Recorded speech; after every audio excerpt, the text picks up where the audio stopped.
All-Stars yesterday, and 3 of them for the very first time. Ernie Clement, the American League's top vote getter, it's his first time. Their starter, Dylan Cease, it is his first time, and their closer, Louis Varland, also a first-timer. Now, Vlad Guerrero Jr. was selected for his 6th straight All-Star team, but he is declining the invitation.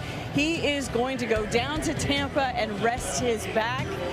And then on the Mariners side, you've got Randy Arozarena. And how about the day that he had yesterday? A double off the wall, a grand slam, a single walk, and then he gets named to his 3rd All-Star team, guys. Yeah, pretty big day for Arozarena and a number of others as well.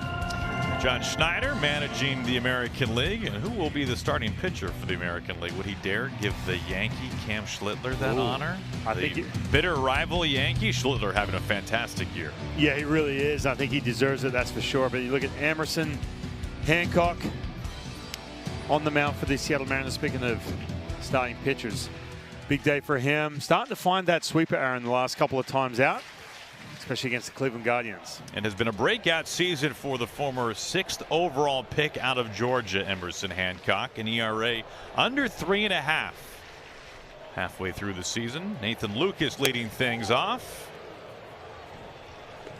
But for Hancock, a guy who spent some time in the rotation and in the bullpen last year, he has been a mainstay in this Mariners rotation. That's not an easy thing to do. No, it's not. And you know, one of the big stories too for the Seattle Mariners this year, obviously having a breakout in the month of April. All of a sudden you got that swing and miss from that pitch right there, that 4-seam.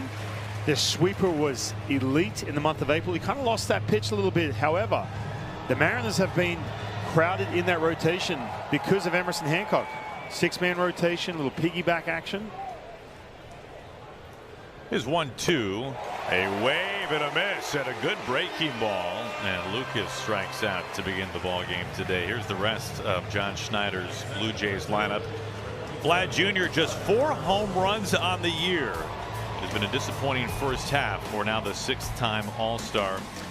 Kazuma Okamoto has been a breakout sensation for the Blue Jays. He's leading the Jays 19 home runs, the reigning American League Rookie of the Month in the month of June. He is on deck. One name that you did not see in those lineups today for the Blue Jays, Andres Jimenez.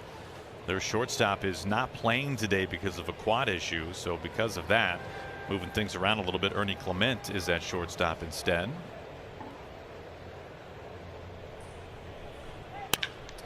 On the button, this ball is racing, and at the base of the wall, that ball was absolutely tagged as Guerrero slides in with a double, and the Mariners saw a lot of that in October from that man, and the Blue Jays are hoping more of that is in store in the second half. Well, you know, the exit velocity is really not the issue, but you see how this ball kind of straightens up, and it's that line drive, and man, look, the damage he can do to mistakes is next level. We just simply haven't seen it. He flash up the home run column. But you mentioned the fact that he's turning down the All-Star game, a little bit of a back issue, but just trying to get everything right with that swing so he can go off in that second half.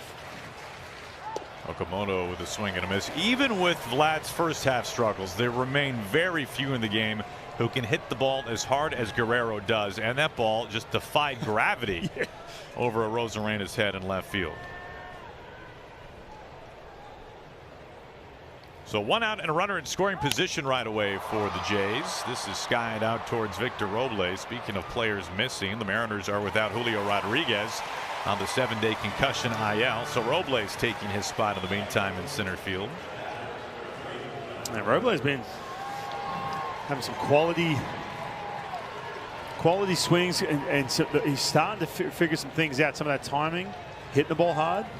But again, just going back to Vlad, you're watching that ball hit that wall. I mean, if you were paying attention as a Mariner fan in this building in the ALCS, every time he came to the plate, you just kind of had to hold your breath and hope your guy didn't make a mistake. Kirk chops this softly. J.P. Crawford on the grass over to first base. The longtime shortstop, now third baseman for the Mariners, makes the play. Despite that double, Emerson Hancock with a pretty efficient top of the first inning. For 250 years, J.P. Crawford batting leadoff for the Mariners. He'll be followed by freshly minted three-time All-Star Randy Arozarena. Normally Julio Rodriguez would be batting second, but with him out of the lineup because of being on the IL, Arozarena bats second. Cal Raleigh, well, he had moved down in the order and now finds himself hitting third. A home run yesterday, then three straight lefties in Naylor, Raley, and Cole Young having a really good season for the 22-year-old second baseman. They will all be going up against a pretty unique arm angle in Trey Savage, who made his debut late last season, began the year on the injured list this season, and has kind of had a mixed bag for the month of June. Yeah, he really has. He started the month of June off really struggling, but started to clean it up the last couple. But you mentioned the arm angle, and what makes that splitter and four-seam combination such a tough look is because he's way over the top. We saw plenty of that in the postseason last year, pitched against the Mariners a couple times. But only 14 innings in the big leagues before playing in his first ever postseason and World Series.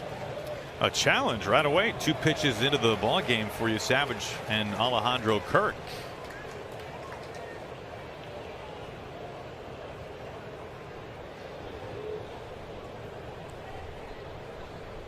I'm not sure where. I think some people didn't realize that was being challenged. Is that right? Well, I think Alejandro Kirk wanted to challenge it, but they called down to the third base umpire. He said swing. I see. So all right. They had ABS ready to roll up there on the video board. He spikes that one. Our home plate umpire trying to make sure everybody's on the same page, Dexter Kelly.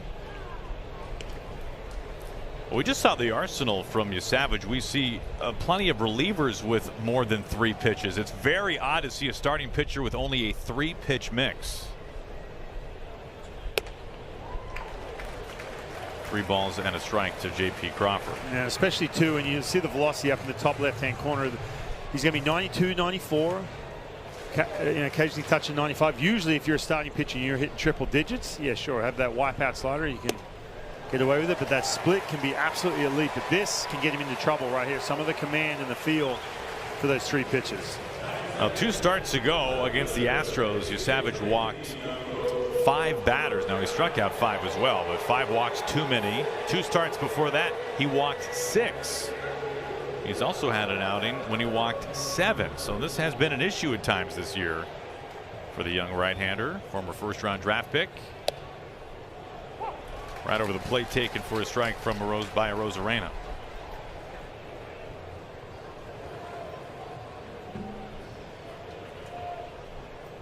So base runner right away for the Mariners.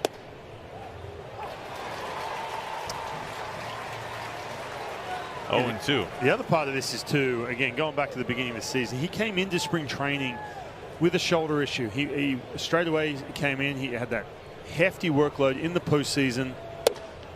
Obviously pitching deeper than he ever has with the adrenaline and everything else, and then you have that shortened off season. And they wanted to get that shoulder right as quick as they can, but it's tricky. We've seen, George Kirby on the Mariners side come back from a shoulder issue. It's tough to get that good feel. It takes a little bit of time. He misses high on that fastball. And the count goes to 2 balls and 2 strikes to Arozarena. Now a 3-time All-Star, including last year and this season with the Mariners. Also one-time selection during his days with the Tampa Bay Rays. Out to left field. This hangs up enough and flagged down by Yohendrick Pinango out at left. Crawford retreats back to first base. A couple All-Stars talking to each other. Vlad Guerrero, Randy Arozarena congratulating each other. Yeah, Randy having a really good year. Ranking up there, top 10s, top 5s in all the offensive categories for outfielders. Well deserved. He missed a few games with a hamstring issue, but didn't hold him back for too long. Just missed the 8.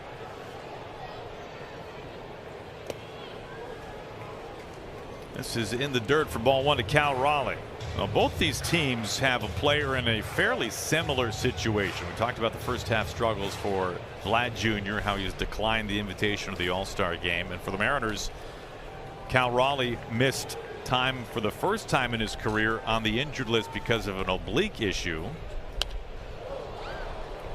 60 home runs a year ago, the MVP runner-up to Aaron Judge. Now 9 homers this year, batting just barely 160. And a mammoth home run in yesterday's game. Well, the Mariners don't need Cal Raleigh to hit 60 home runs again, but they do need a big second half from him. Yeah, they really do.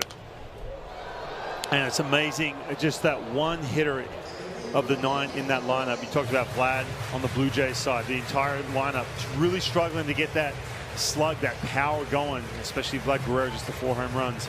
But Cal on the other side, it's been a bumpy road for him. Had that World Baseball Classic. Wasn't able to really get dialed in spring training. That is way in front of home plate. Splitter that wasn't close.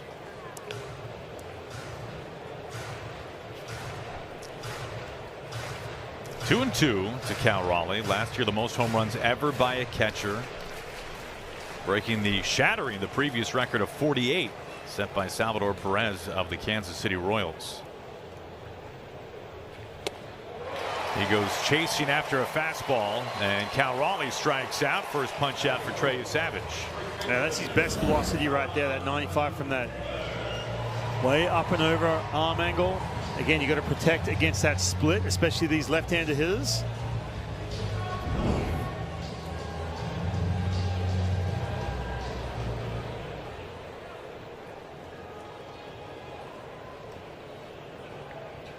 Two outs for a proud Canadian himself, Josh Naylor. Acquired last year at the deadline by the Mariners, coming over from the Diamondbacks. Was fantastic down the stretch run for Seattle.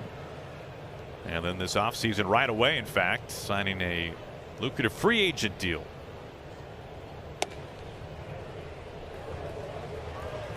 And in yesterday's game, we saw Josh Naylor going without the batting gloves, and he's doing that again here today. 2-0. So a 2-ball count to every batter for you, Savage, here in the first inning.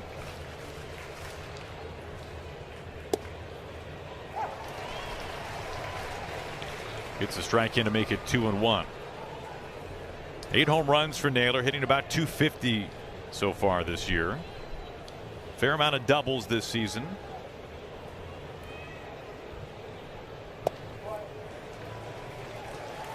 And Savage has really pitched from behind almost every hitter.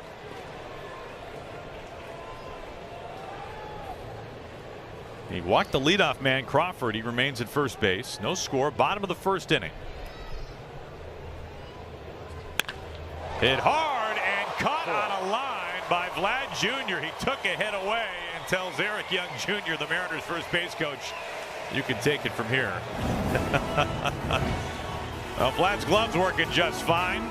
Former Gold Glove winner robs that one, and the Mariners leave that leadoff walk. No score. Blue Jays and the Mariners top of the second for game of the series. Dalton Varsho leading things off for Toronto. He puts it in play, and Josh Naylor back a half step. Hancock covering, 1 pitch and 1 away. I tell you what, these Blue Jays, every game of this series, really aggressive. It's come in the way they've been, make a ton of contact. Emerson Hancock always pitch on that last game. You get a couple of games where you see a couple of riders in front of you, your rotation mates, what they're doing to these hitters, and what these hitters are doing against them. It's kind of that same recipe. Here's the American League's leading vote getter for the All-Star game, Ernie Clement. He looks at a first pitch strike. He is at shortstop today because Andres Jimenez is out with a minor quad issue. 22 doubles, tied for 4th most in baseball, but he is a fan favorite north of the border. Well, apparently it's mandatory. You have to vote if you're a Canadian citizen. And you better vote 5 times a day for this guy. He will be the starting second baseman in the All-Star game. He was that guy in the postseason last year. Pretty much the entire postseason. It was always, you get through that middle of the lineup. Vlad, he was going off, but then you had to deal with, the likes of Ernie Clement, some of these other guys who can make plus contact in this Blue Jays lineup. He broke out, and all of a sudden now he's a huge fan favorite. I'd love to see the percentage, though, of Canadians versus Americans. Not taking anything away from the year he's having. Well, he's able to work this for a base hit into left field.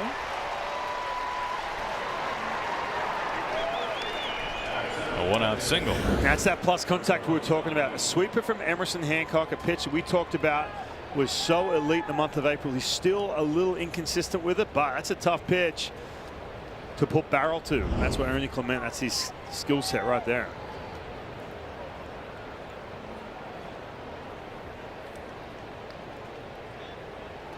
One out, one on for rookie Sean Keyes DHing today. Now, Blue Jays prospect called up just about a week ago. Former 4th rounder out of, well, not exactly a baseball powerhouse, but Bucknell. Hit his first big league homer on Canada Day. Good timing on his part. Red uniforms and all. Nice Blue Jays tradition. 0-2. Blue Jays are without George Springer once again. So Springer, who's been batting leadoff quite a bit and has had some struggles this year. They have Nathan Lucas batting leadoff in his absence. And Keyes DHing today. The hope is that Springer can rejoin the team tomorrow in San Francisco on this West Coast swing. Springer and his wife welcoming their 3rd child, a baby boy. His paternity leave has expired, and he's now on the family medical emergency list to give George a little more time with his wife and newborn. Swing and a miss from Emerson Hancock, his 2nd strikeout. So no George Springer in this series for the Blue Jays, but they're hopeful he can return as soon as tomorrow.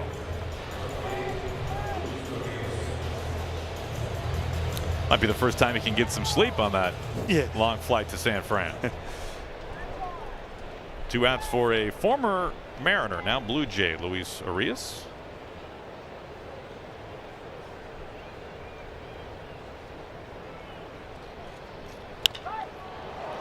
Arias pops this into shallow center. Who's got it? It's the young shortstop for the Mariners, Colt Emerson, and that single is stranded. One of the greats in both these franchises' history, a doubles machine. John Olerud, World Series champion, is in the house. He'll be joining us when we go to the bottom of the 2nd.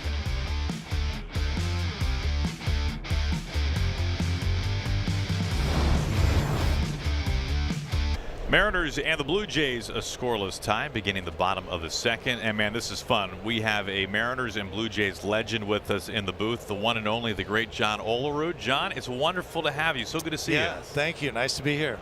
Well, this is really fun to have you here when these two teams meet. And we know that you were also here for a personal cause as well before the game. It was a pretty emotional and really fun start to this game as well before the players even took the field in uniform. Yeah, no, we got to be a part of a Challenger League baseball game, which is near and dear to, you know, my heart, my wife's heart. So it's just great that the Mariners put this on and allow the kids to come and participate in the game on the field. So it was wonderful to be a part of it. You've got your Jordan Fund jersey on here. Can you tell us about it?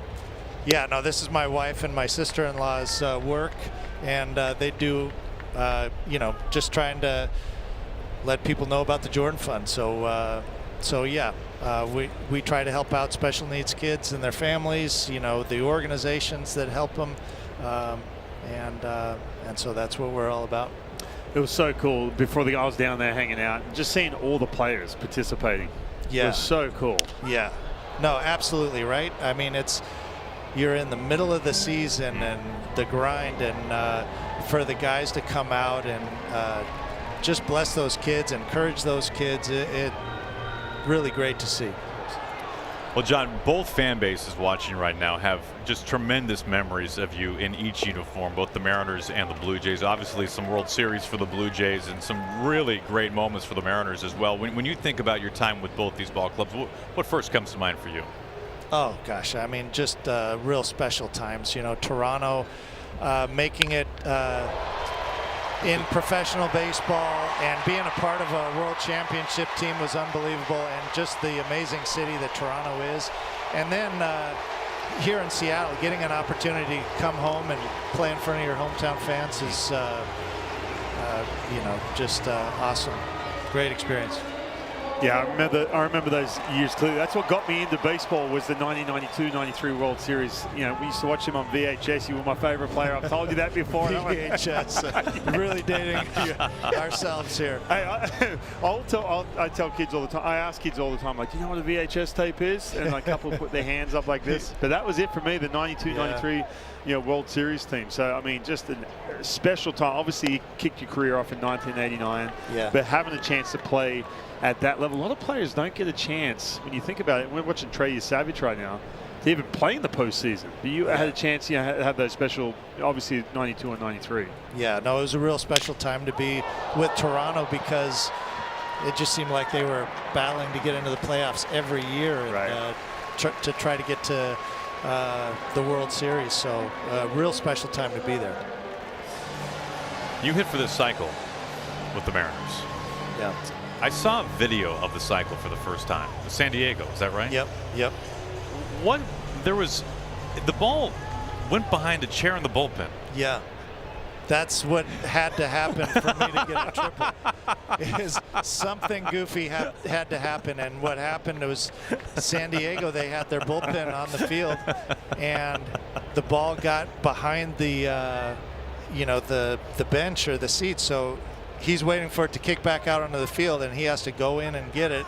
And I'm watching this, and I go, well, I can't stop now. I got to go. So I end up getting a triple. But, yeah, the triple were few and far between for sure.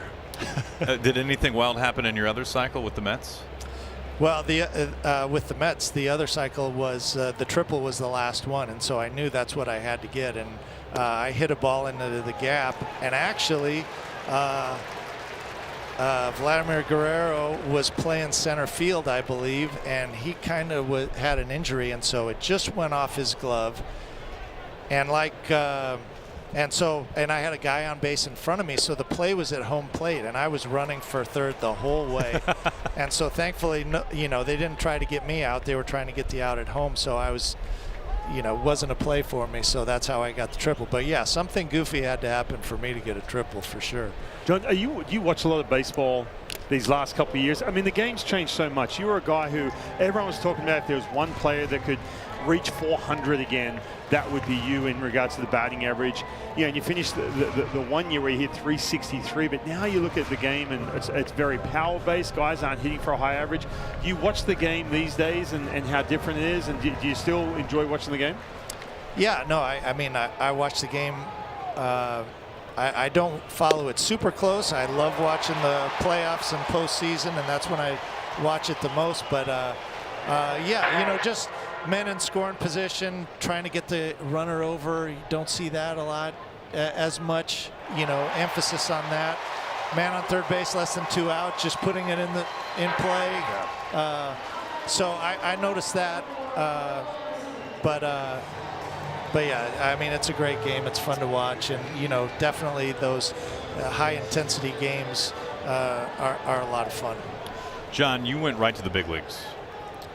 You want to drop a Go Cougs real quick? Yeah, Go Cougs. Okay. Washington State alum. You eventually went to the minors, but it was at the very twilight of your career. Is this right? Yeah. Can you explain what happened here? Yeah, so when I was with the Yankees, I dislocated my foot, and as I was coming back, the Red Sox picked me up, and I was in their extended spring, and I was trying to prove to them that I could run the bases. Okay. And I'm just finishing up. Score from second is the last one, and I'm coming around third, and I popped my hamstring. Ooh. And so then I'm in extended spring rehabbing a hamstring. So then you got to prove that you're ready again, and so played a few minor league games with Paw Sox, and so yeah, I got my minor league games at the tail end of the career. You could have gone 17 years and never stepped foot in the minor leagues, and you played 3 games in Pawtucket. Yeah. So I mean, that's a stat. I got my first minor league home run at the age of like 36 or something. The great John Olerud, man, it's so good to visit with you. Yeah. Thanks for having me. 500 career doubles, one of the all-timers.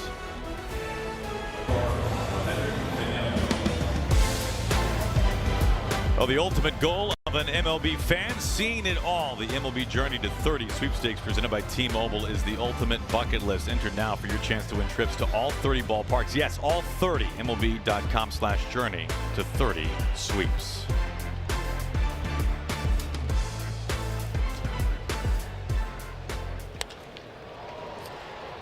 Pinango in the air, shallow left field, Arozarena.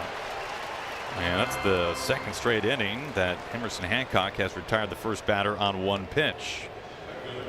Ryan, I thought you really were very professional. That was great composure on your part with your childhood hero right there. I'm sitting here thinking, okay, do I bring this up? He's heard it before. I was like, is he going to be like, yeah, you've told me. No, just a quick backstory. Again, yes, that was my guy growing up. World Series, 93 World Series was massive. But, yeah, it was that was my access to baseball. And I wore him out, Goldie, at Rick Rizz's event.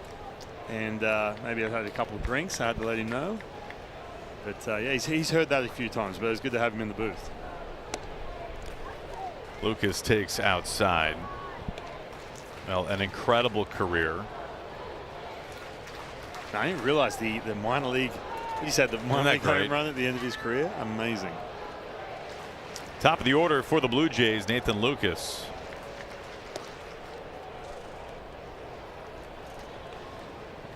He had a remarkable collegiate career at Washington State University.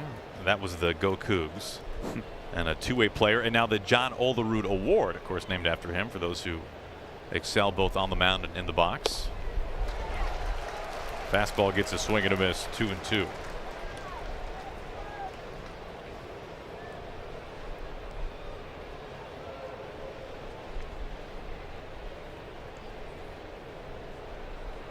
One out, bases empty in the third. Good fastball up from Emerson Hancock. Again, they've been really aggressive against Emerson Hancock. And keep in mind, too, this is kind of territory that Emerson's never really been in when you think about the string of starts, especially making the team out of spring training in that rotation.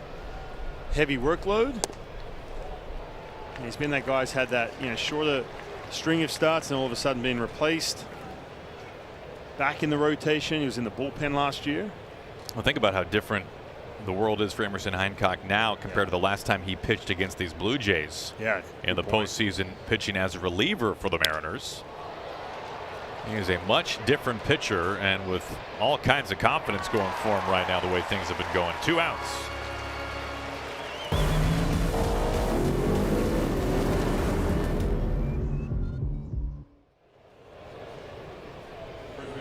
Here is Vlad Jr., who smoked a double 114 off the bat. It defied gravity over to left field over Arozarena's head. As Vlad has opted out of the All-Star game, a player that the Mariners know well, A's first baseman Nick Kurtz will take his spot as the starter. That's on the corner, no challenge. Ball 1.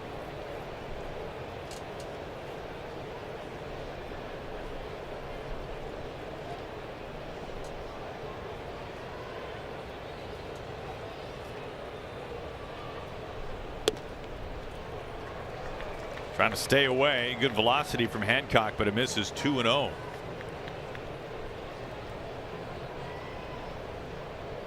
Yeah, keep an eye on that if you can start getting that 96s, 97s. And just that different workload. 96.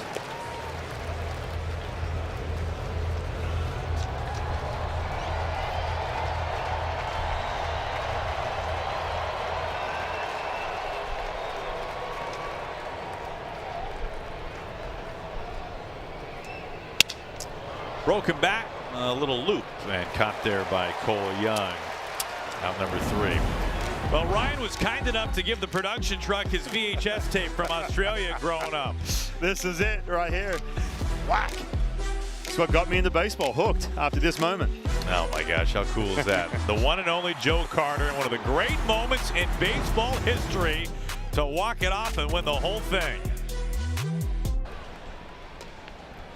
Victor Robles leads it off for the Mariners in the bottom of the third. Mariners and the Blue Jays a scoreless tie.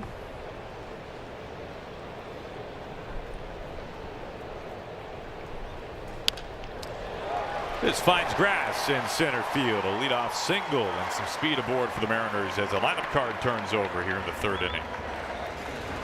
Yeah, we've been talking about this entire homestand. Just the quality contact is better, keeping those hands inside this pitch. 94. Able to find some outfield grass. Get that man on base. Mariners unable to get Luke Raley in that second inning while we're talking to John Olerud. There's J.P. Crawford. Mariners are wearing their Sunday Steelhead uniforms, a nod to the former Negro League team back in the 40s here in Seattle, the Seattle Steelheads.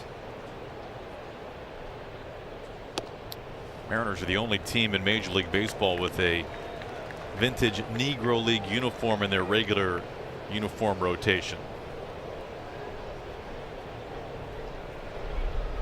Yeah, they busted them out a couple of years ago. The fans absolutely loved them, the way they looked. Kept them a regular every Sunday. And it's a sweet uni. Yeah. Crawford, who walked in the first inning, now looks at a 3-0 count with Robles at first base, nobody out.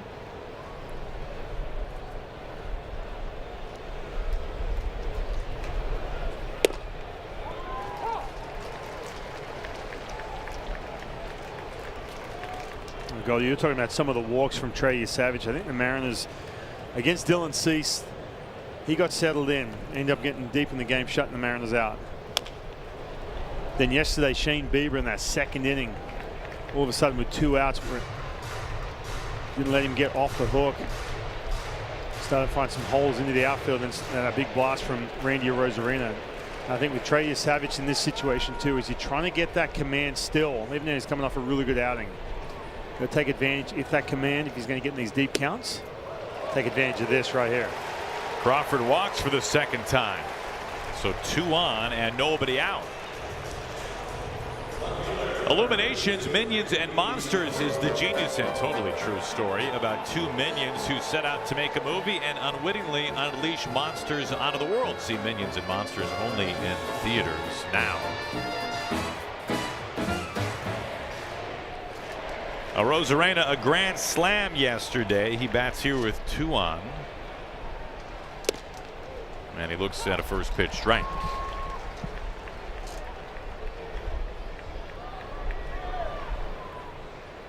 For Arozarena, that was his 9th home run of the year.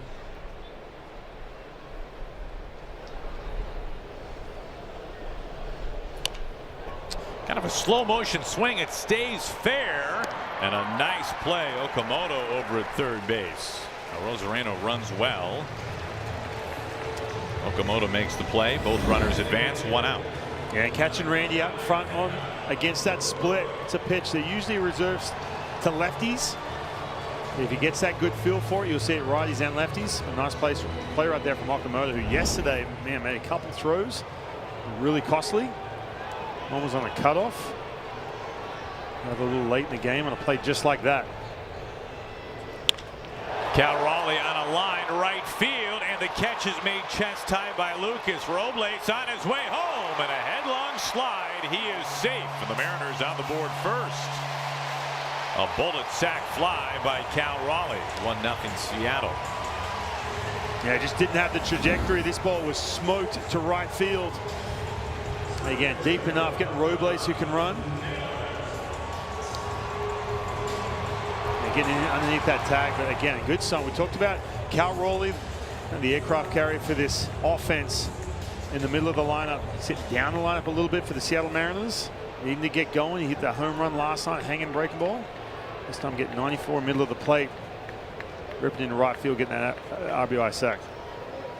Yeah, bottom line, more hard contact. A good thing to see from Cal Raleigh if you're the Mariners.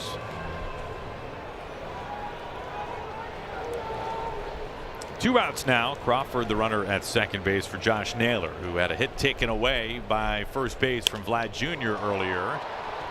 This is sliced out to left field, and the catch made by Penyango. A man left, but a run in. Sac fly from Cal Raleigh. And the Mariners leading the Blue Jays on a beautiful day in the Northwest, 1-0 after 3. Well, we welcome you back to Star Spangled Sunday on Peacock, presented by Ford. Blue skies overhead. It's always like this in Seattle. Mariners and the Blue Jays. 12 months a year. 12 months a year, that's right. Rubber game of the series. Now the Mariners leading. Beginning the 4th inning. Okamoto leads it off. A swing and a miss at a fastball over the plate for strike 1. It is funny when you look at Trey Savage and Emerson Hancock and how different the ball looks coming out of their hand. We just saw that kind of slingshot delivery from Hancock compared to just right over the top, old Iron Mike style from Savage. Yeah, absolutely. For Trey Savage, it relies on that depth and then that split to come off that fastball. That same look for Emerson's got that upshoot effect on that fastball and that sweeper just like that. From that angle, it's a tough look. I think it's surprising to a lot of people how much that arm angle has changed for Hancock during his time in the big leagues. A lot of us would just assume, well, this is how you throw when you reach the big leagues. This is how you're always going to throw, but it's decreased, and now it's coming out of his hand better than it ever has before, and he gets a strikeout to Okamoto to begin the 4th. Again, and getting swing and miss too. That was a big priority for Emerson Hancock, and that taking him to that next level with 2 strikes. And that fastball, we talked about the upshoot to it. It's got that flatter, the arm angle and that flatter look, and all of a sudden that ball has that rising effect. But yeah, it's been a lot of work and a lot of trying to get that natural feel down to that arm slot, and at times it'll adjust. And you mentioned the fact it dropped. It went from 13 degrees, now it's hovering around 9.5, sometimes 10.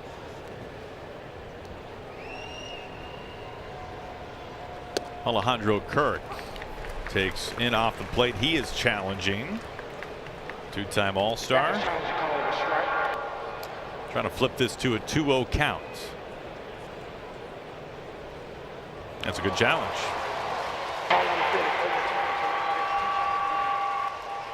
Blue Jays are happy to have Kirk back. He missed over 2 months early in the year because of a left thumb fracture.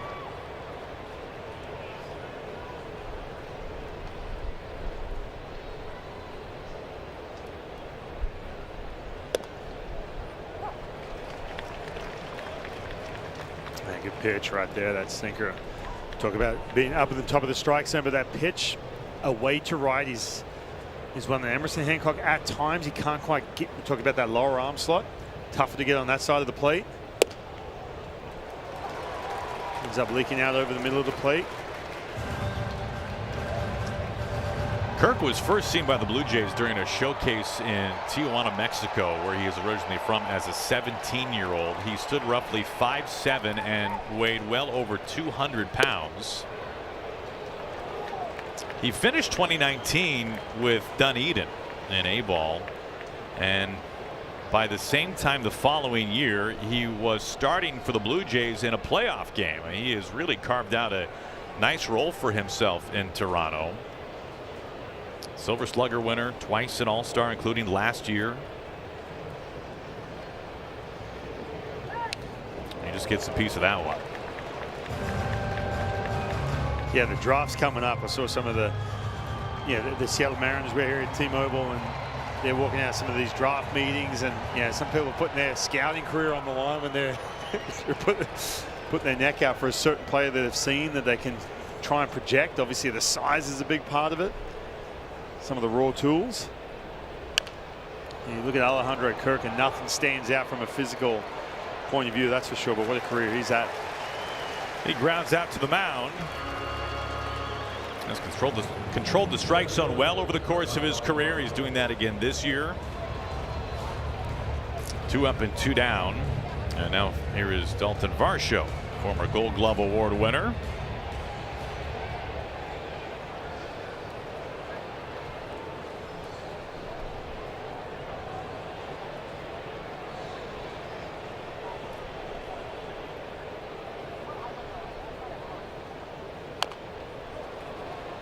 This ball goes foul off the bat of Varsho.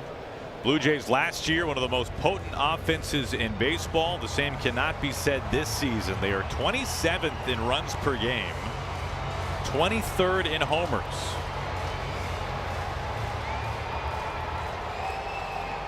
They rarely walk, but they also don't strike out much. That's been a real calling card of theirs. Last year, it was just so much contact. They led the majors in on-base percentage.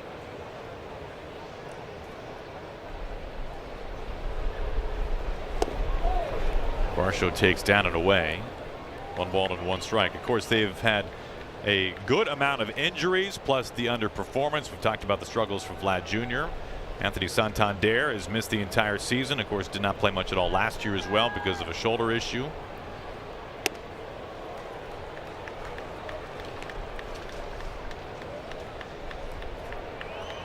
It has been a frustrating first half for the Blue Jays in a division with the 2 big dogs in the American League, the Yankees and the Rays. 2-2. Yeah, well, I think too. I mean, obviously we talked about Vlad Guerrero Jr. without the slug. You know, the other bat in this lineup is this man right here, Dalton Varsho. I mean, he slugged just under 550 last year. Has not been the same. Here comes the 2-2. Injury shortened season last year for Varsho. Rotator cuff surgery, a hamstring issue as well. He played in just barely 70 games, and yet he homered 20 times. Yeah, you felt like that power was going to be that breakout for him, and a guy who could potentially hit 30 home runs a year for you.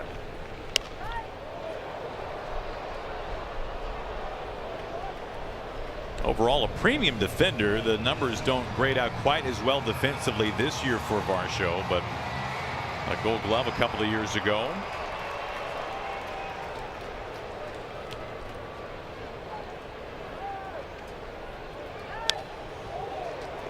He was on that fastball but can't move it forward. Lengthy at bat here from Dalton Varsho. Well, that's a pitch Emerson Hancock has stayed with, especially with 2 strikes. You know, the team that makes a ton of contact, he is on the attack. Haven't seen a whole lot of changeups against those lefties. This is pitch number 8. Into center field. Robles comes in and he puts it away for out number 3. Hancock retires the side in order for the 2nd straight inning. That's been a frustrating start for the Blue Jays. And Vlad Jr. he'll move on to the next one. Just 2 hits. Blue Jays held scoreless through 3.5. Luke Raley leads it off for the Mariners in the bottom 4th inning. He doubled earlier. Savage on the corner, and maybe just a delayed strike call there. Did Kirk coax Dexter Kelly into a strike call? I don't think so. The 0-1. What a huge month of May it was for Luke Raley. In many ways, he was a major part of what the Mariners did that month. They hit among the most home runs in baseball. He had 8 of them. He hit well over 325 in the month of May. Out to center field, and the catch is made there. 1 away. MLB Star Spangled Sunday. Every team, every game, 1 home. Action continues on NBC Peacock and NBCSN.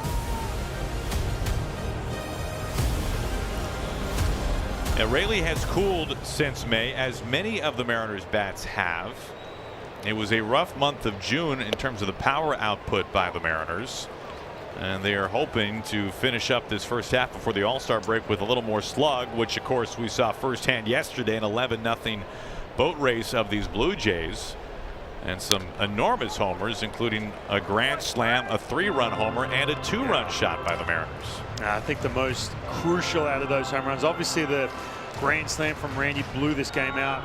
You know, put up a 5 spot, and they ended up scoring 11. But I think the most important for this Mariners team was the Cal Raleigh home run. You know, when you think about getting a hanging breaking ball, which he did, we saw him do that so many times last year. You could see that dugout after he hit that ball. Everyone was fired up.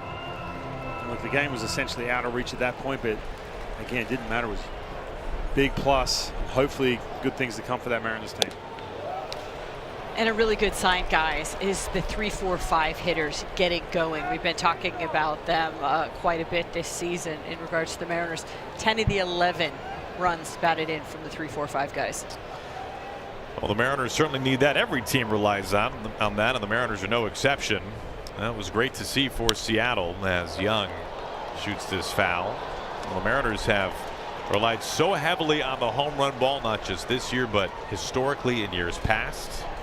Now, the Mariners have scored half of their runs via the homer. It's the highest percentage of runs scored via the home run ball of any team in baseball this year. 2-2. Mariners were shut out in game 1. They did not homer. They scored 11 runs yesterday. They homered 3 times.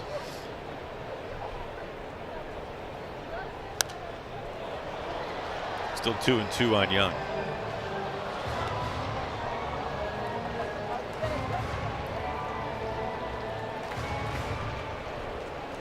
Mariner Hall of Famer Dan Wilson, longtime Mariners catcher, in his second full season as Mariners skipper.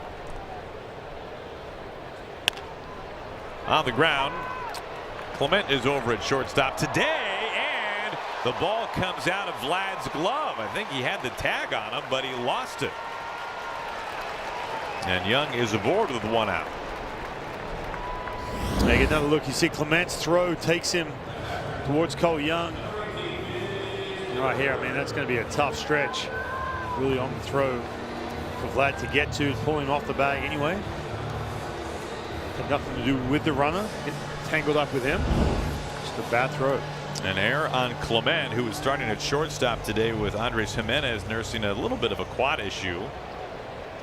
Clement normally at second base. Strike 1 to Mitch Garver, Mariners backup catcher, in there today.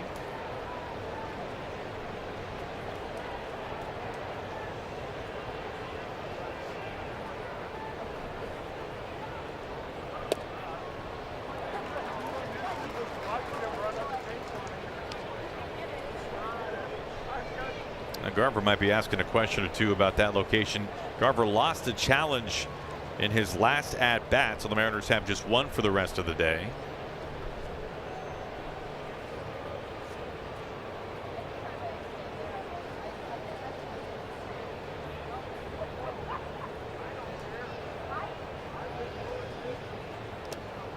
This is in the dirt. It stays in front of Kirk, and because of that, Young stays put over at first.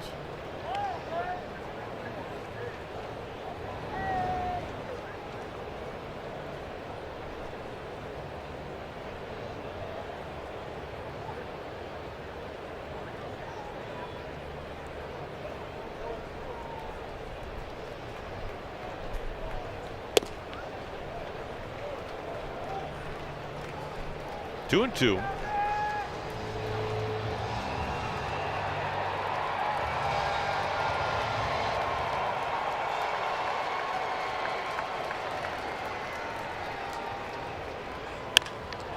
Throttled left field, back and gone. That was crushed. Mitch Garver's 4th home run. Speaking of homers, the Mariners extend the lead. It's 3-0.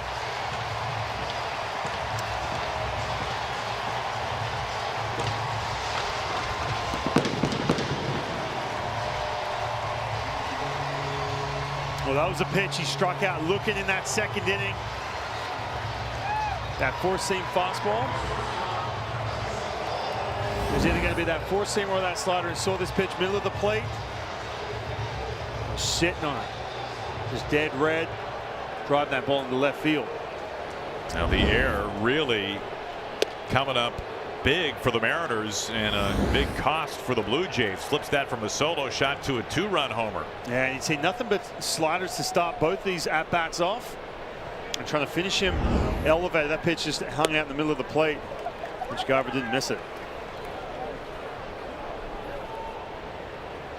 And good to see. Look, Mitch Garver got much more playing time. Him and Johnny Pareda when Cal was down off the IL, and he was starting to wonder how much more playing time would he be getting with Cal back in the lineup.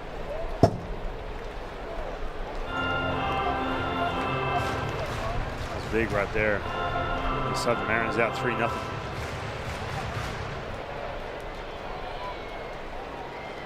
Oh, 2 to Colt Emerson. Emerson, one of the top prospects in baseball entering this season. He began the year in AAA, former first-round draft pick by Seattle. And before he ever stepped foot in the major leagues, signed a lengthy and lucrative big league extension. He swings and misses. A strikeout from Savage. He strikes out Emerson for the second time. Future is bright for the 20-year-old. He's over 2 today, however. Yeah, just a little bit extra swing and miss as he's kind of making his round through the big leagues. They're starting to build that rapport against him. That's a tough pitch right there to a lefty. You're probably thinking to yourself, split or fastball, the two big weapons from Trey Savage. He throws that slider in underneath the hands. Ball 1 to Victor Robles.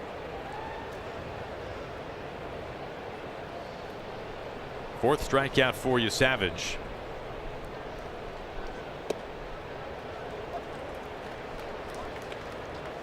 Robles singled back in the third. He eventually came home on Cal Raleigh's sacrifice fly.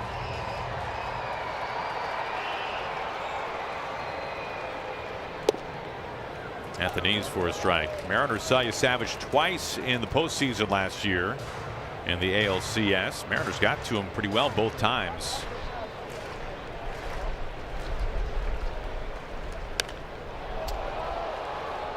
Lucas in right field, backing up in front of the warning track, and he makes the catch for out number 3. Now the Mariners have added on the latest, Mitch Garver, 2-run home run. When the Mariners homer, typically good things happen. They take the lead through 4, 3-0 Seattle. Emerson Hancock enjoying a breakout season this year. 10 swings and misses so far today. A lot on the four-seamer, but a little up, some down and away, some up and in.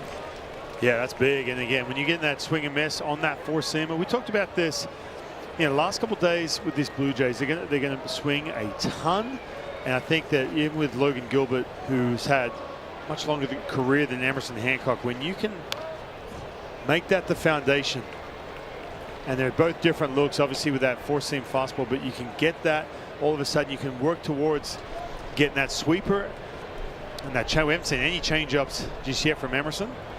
As you see, guys, second time, third time through, keep that in the back pocket a little bit. He's looked good today.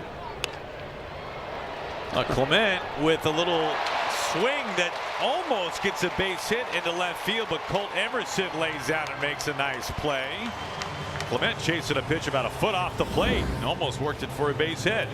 Now, we talked about Colt Emerson getting the chance to come up after signing that extension. They have made him the everyday shortstop. J.P. Crawford slid over to third base for good reason, making plays like this.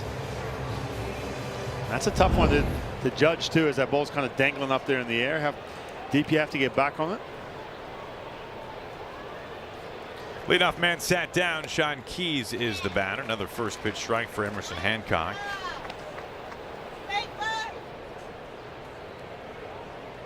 Now, first pitch strike, such a strength for Hancock and the Mariners overall. Both their rotation and their bullpen leading the major leagues in first pitch strike rate.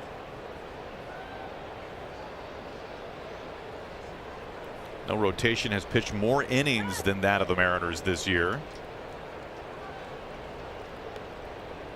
And the bullpen very grateful for that. It's a bullpen that's worked the fewest innings of any relief unit in all of the majors.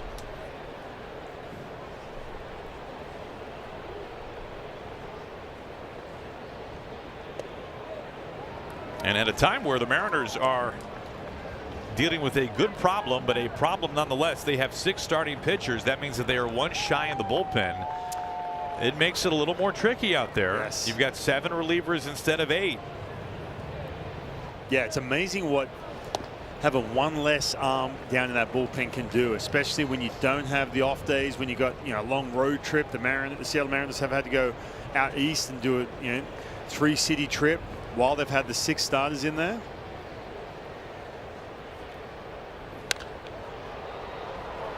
Keys fouls this away. It's a full count.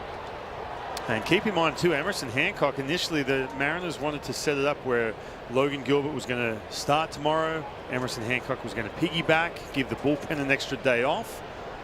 They decided to have Emerson throw on today on Sunday.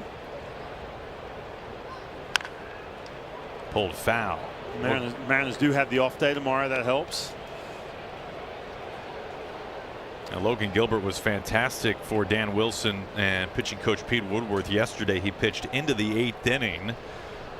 And a big part of that 11-0 shutout win for Seattle. At the knees, strike 3 called. He froze him on a heater. And again, a lot of fastballs with 2 strikes from Emerson. He's been on the attack with a team that he's going to be really aggressive.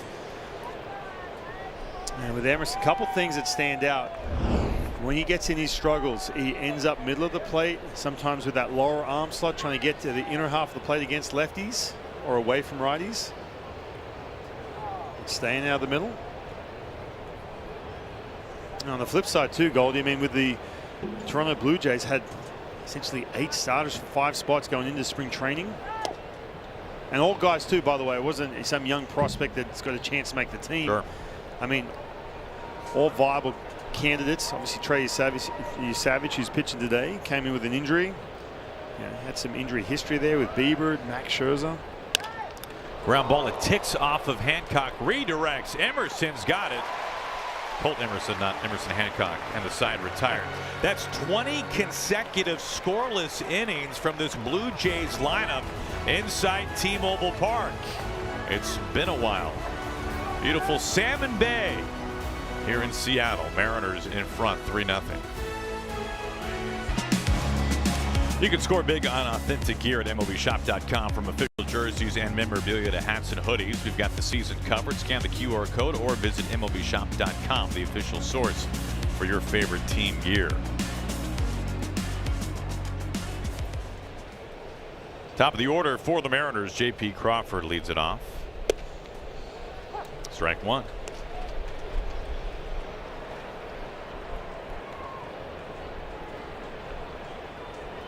Crawford has walked twice.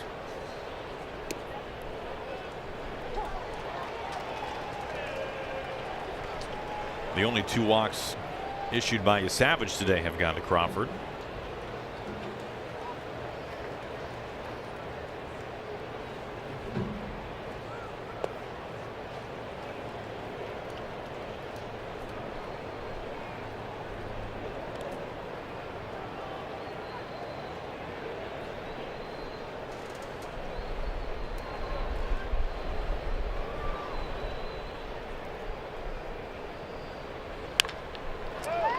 Over to Guerrero, Savage covering. Leadoff man retired. Want to stay up to date? Just tell Siri, show me today's MLB scores.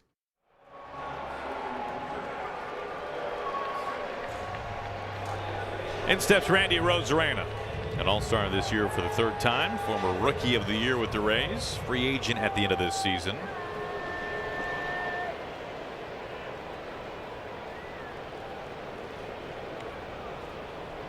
He's put up good numbers ever since coming over from the Mariners at the trade deadline back in 2024. A huge presence.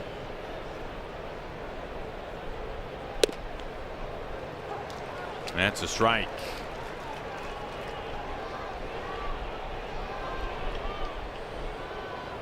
Has been one of the best doubles hitters in baseball this year. Which is not an easy thing to do here in Seattle. This is not a doubles friendly ballpark whatsoever. Every year, T-Mobile Park ranks near the very bottom in doubles. Well, he goes swinging after one, way up out of the zone. Savage gets a strikeout. Yeah, look, Trey Savage is giving up the 3 runs. We talked about not letting him settle in. Now he's starting to get a little bit more swing and miss, a little bit more chase.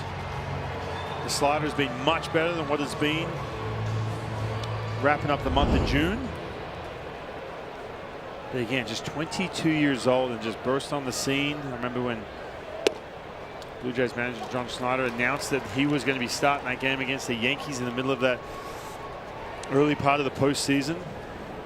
Punched out 11 Yankees, just over 5 innings. Everyone was talking about that split. Yes. And it's tough. I mean, there's just a different level of expectations when you come into spring training, shortened off season. He's dealing with the shoulder issue. Now the league starts to build that report on you because you're under a microscope. Well, you think about it, he made his season debut in September last season, mid-September. He began the year with single-A Dunedin. He went from Dunedin all the way to the World Series. He pitched at nearly every level in the minor leagues. And Kirk wants to challenge this. Looked like a good pitch, and Savage is headed towards the dugout, and he will look up and see where this exactly landed. It is strike 3. Good challenge by Kirk. And for the first time this year today, Trey Savage retires the side in order. 5 complete. Mariners have the lead.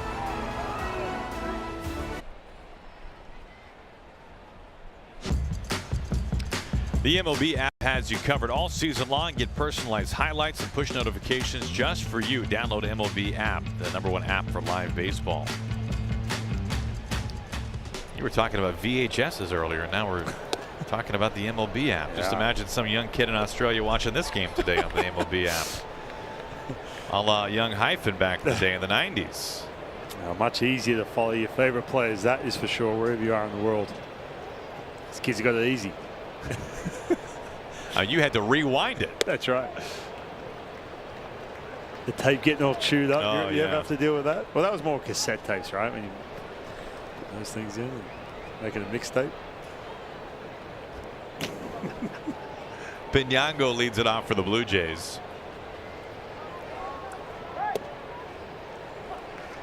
2-1.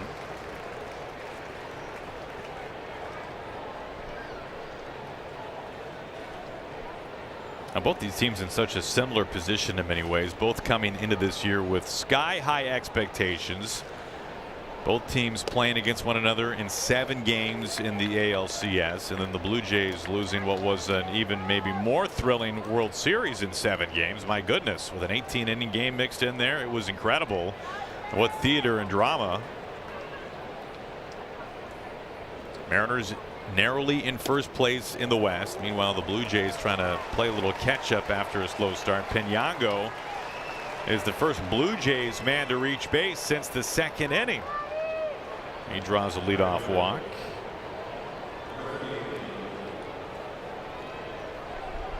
Yeah, you think about that World Series for the Blue Jays, and Yamamoto, who pitched in that game 6, came back in game 7 the very next day. It's a pretty epic World Series. But again, exhausting. You talk about the sky-high expectations. You have that shortened off season. Call that World Series hangover. A lot of teams have played that deep into the playoffs. Talk about that, how tough it can be. Well, Mitch Garver heads out to the mound. The infield joins him. That walk snapped 11 in a row, retired from Emerson Hancock. Yeah, just losing a little bit of that feel. We've talked about him really pitching off of that 4-seam fastball, getting into good counts, throwing that pitch with 2 strikes, staying out of the middle of the plate. I think that's been really the difference here. He's been so good here pitching into the 6th inning that Mitch Garver can see a little bit of that command going. Obviously the leadoff walk. Bullpen starting to move around for Dan Wilson. On the ground, taken by Young. A little bit of a wide throw onto first base. Recovery complete and a double play. Now that Young butting up the middle double play combo of Cole Young and Colt Emerson. Yeah, and this is a little 4-6-3 you're going to see for a long time here in Seattle. Nice throw, so smooth. We saw Colt Emerson with that throw in that last inning, finish off the inning. Right on cue, all of a sudden Emerson Hancock feeling a little bit, gets that little sinking fastball on the ground. Double play. And the dirt ball 1 to Guerrero, now batting with the bases empty and 2 outs. 1 for 2 today, a double back in the first inning.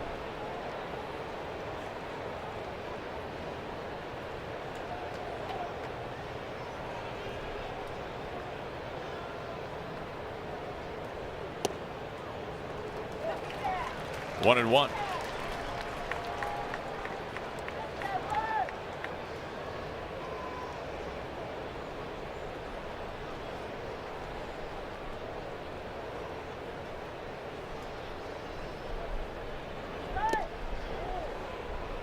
You think about all the power that historically Guerrero has had. Obviously, has had his struggles this year in that category, but not a guy that's got a lot of swing and miss. A very disciplined hitter. Very difficult to strike out.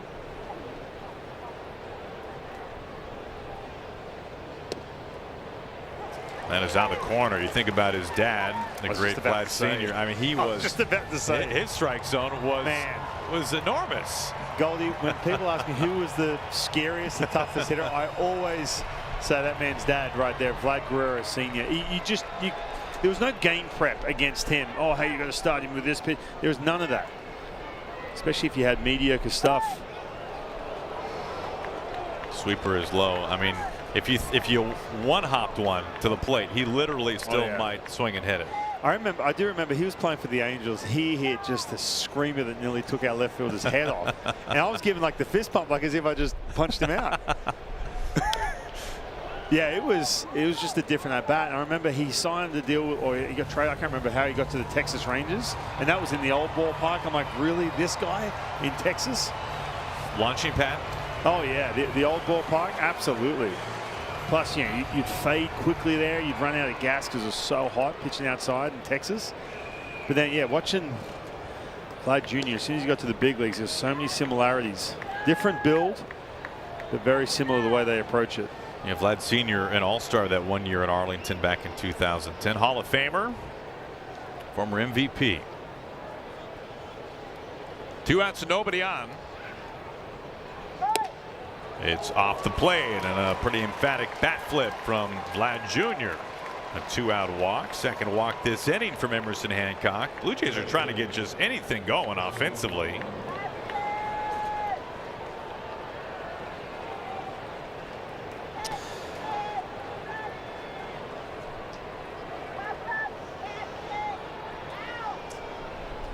Here is Okamoto with 19 home runs on the year. 0 for 2 today. Ball went down and in.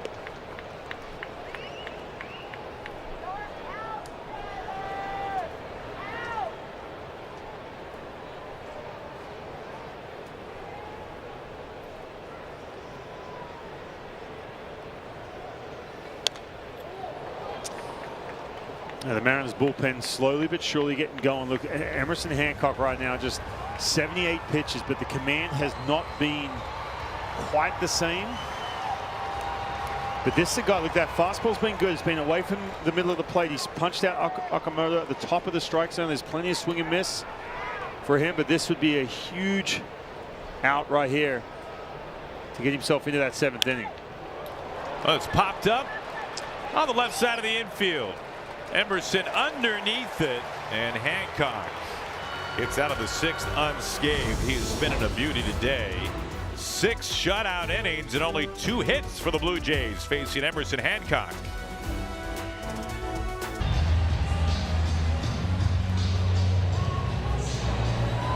Trey Savage at 86 pitches beginning the bottom of the 6th. Mariners leading 3-0 on a Cal Raleigh sac fly and a Mitch Garver 2-run homer. Josh Naylor fouls this away for strike 1. John Schneider does have his bullpen up. One of 3 lefties. Mason Fluharty starting to loosen.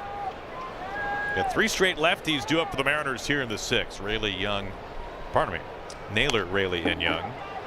Well, this ticks off of Savage. He recovers and is able to get to first base in time. 1 away. Summer's #1 show is back for the ultimate competition. Don't miss an all-new America's Got Talent Tuesday on NBC and Peacock.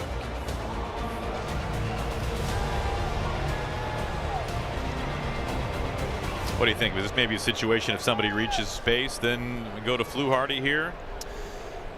Yeah, I think that, look, first of all, Trey Savage, they're down by 3. So they're still in striking distance, and the way this game's gone too. I mean, look, the Mariners just that sac fly and the home run. But he's gotten in a nicer rhythm, right? So you look at that pitch count, approaching 90 pitches. Again, he had the shoulder issue before. But yeah, I think it's a situation here with so many lefties. You knew you were going to see a lefty at some point coming out of that bullpen, trying to keep this game close and match it up. For the final 6 hitters in the order for the Mariners today, bat left-handed. Here's one of them, Luke Raley, who doubled earlier today. Now, Mariners have all 3 runs, but it's not like they've been hitting the ball all over the yard today. They have just 3 hits. You see Trey Savage. We talked about that look, that way over the top, that highest release point. Anyone in Major League Baseball. Matter of fact, Goldie, we heard before the game today, the traject machine, it's so high, the machine, that you can't actually project Trey Savage. Well, he gets a strikeout here to Luke Raley, 2 down. Yeah, the traject, a very fancy piece of equipment all around Major League Baseball now. Very expensive piece of equipment. It's a simulator that you can dial in any pitcher you want, and a life-size image of that pitcher appears, and you see his full motion and his repertoire, and then an actual pitch is thrown out of the traject machine. You ever stood in? No, I have not sat. Maybe Paradise Tango. Oh yeah. Well, the ball actually spins. I mean, they can set up the spin axis, the actual spin rate of anyone's fastball, and the catalog is just basically grown to where you can get any pitcher in the big leagues. I mean, when it first came out, there was only call it 20, the high level guys, and now all of a sudden you can pretty much dial up any pitcher in the big leagues. But Trey Savage, the screen, he's so high with that, was it 60 degrees? That release point, it doesn't fit on the screen.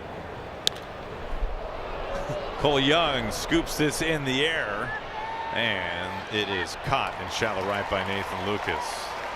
Yeah, you can't replicate the stuff of Trey Savage, I guess. Well, he allows just the 3 runs over 6 innings. Gorgeous day here at T-Mobile Park. Mariners take the lead of the 7th.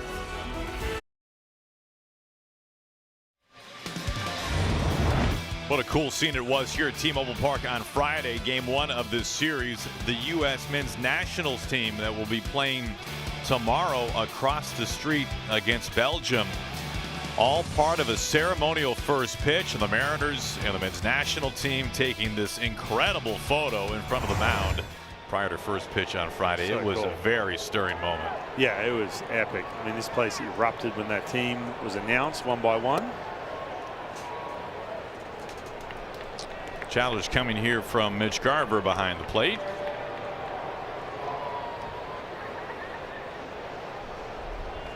Mariners have just 1 challenge left, and now they have none. Out of challenges the rest of the day. Ball 1 to Alejandro Kirk. Oh, good to see Emerson Hancock. He's still out there. I talked about this at the end of that 6th inning.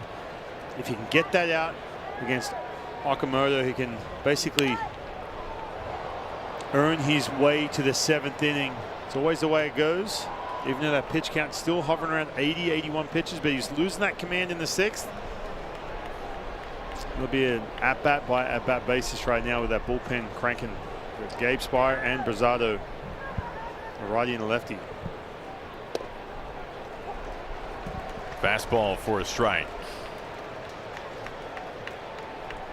Kirk 0 for 2 today, a couple of ground ball outs. He has hit the ball on the ground quite a bit this year.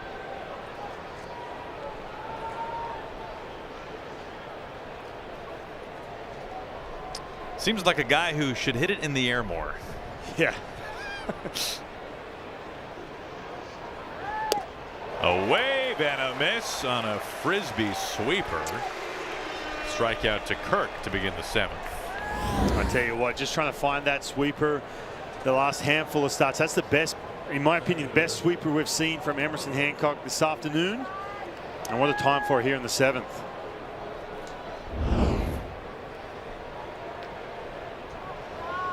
One down, in steps the left-handed bat of Dalton Varsho.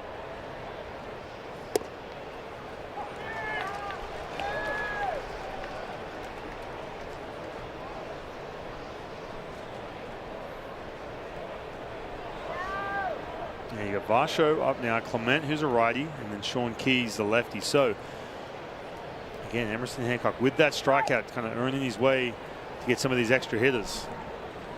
Dan Wilson probably waiting for that base runner. For deploying that bullpen. The Mariners do have an off day tomorrow.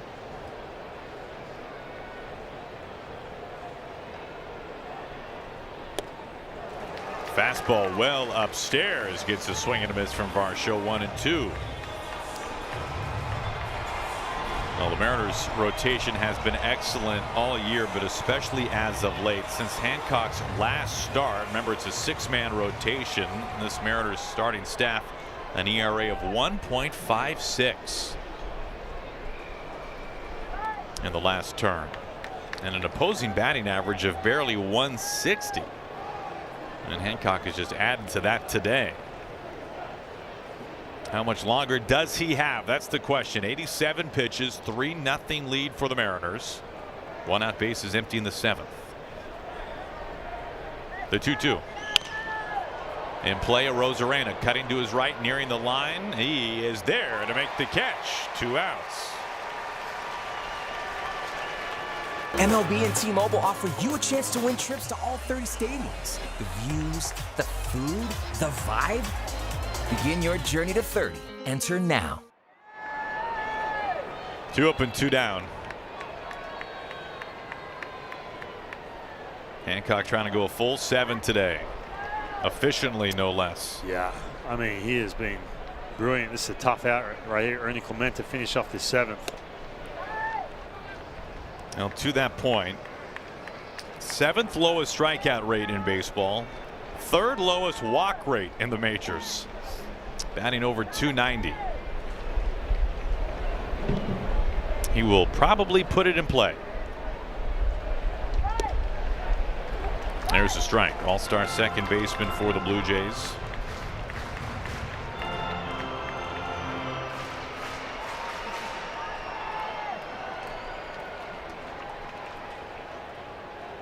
One. A strike on the very top line. 1-2.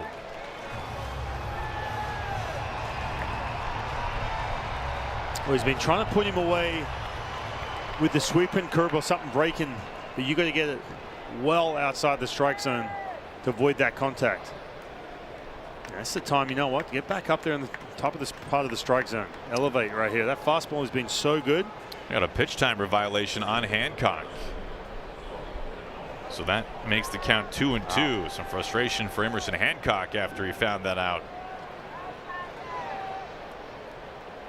So 2 balls and 2 strikes. On the ground, Cole Young's got it. Routine throw to first base. What a day for Emerson Hancock.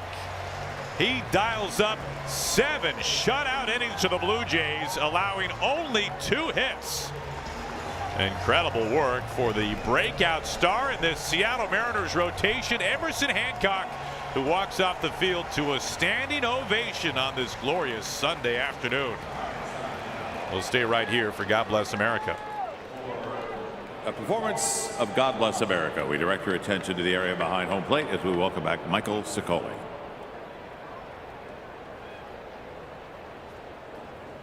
God bless America, land that I love.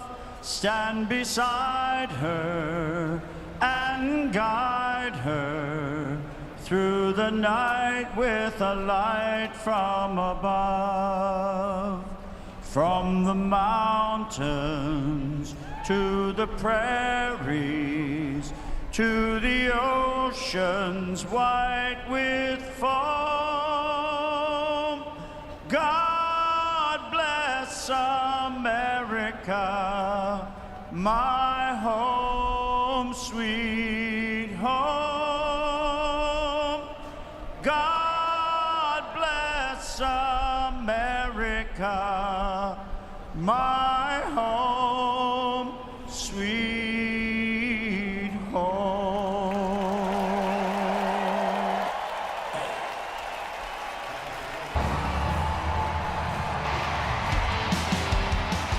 It's Mariners catcher Garver getting set to lead things off in the bottom of the 7th. He opened this game up a little bit his last time up with this 2-run homer. Yeah, this ball was absolutely blasted. Trey Savage tried to beat him with the same pitch he punched him out the at-bat before it. Mitch Garver was sitting on that heater and didn't miss it. Good to see. Look at that playing time getting a little bit more limited with Cal Raleigh coming back off the IL. A big swing.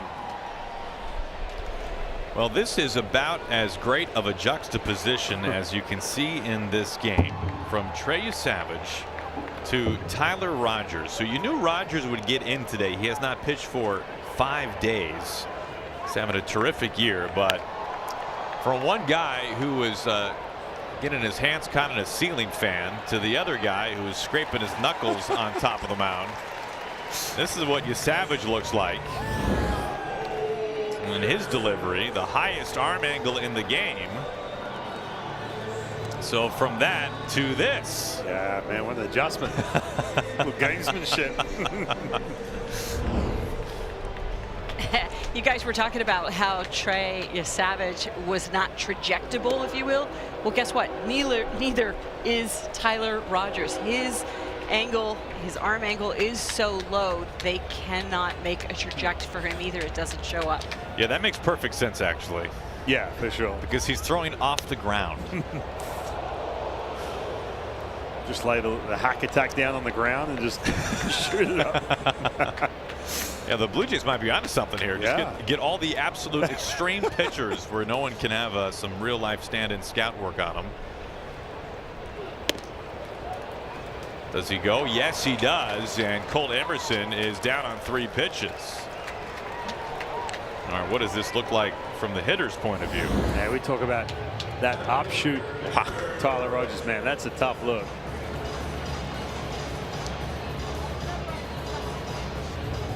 And Tyler Rogers too. I mean, you saw Mitch Garver hit that ball up in the air. That ball is kind of looks like it's rising a little bit. It's got a little bit of that softball effect to it. But he gets a ton of ground balls.